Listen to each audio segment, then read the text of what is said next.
So guys, for the first method, you want to try running the installer as an admin. So you want to find the setup installer, you want to right click on it, and then click on run as admin. And then click on yes.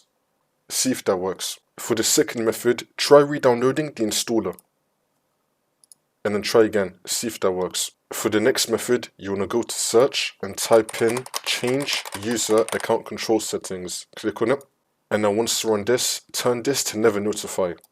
And then click on OK. And then click on yes. You can then run the installer again. After you run it, I recommend turning it up again, either to the 3rd level or to the 4th level. And then click on OK.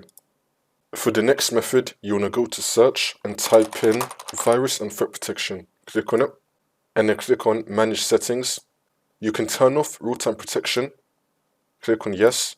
Run the installer and then you can turn it back on again after you're done with it. For the next method, you want to find the file or the folder that you're having a problem with. You want to right click on it and then click on properties and then go to security and then click on edit.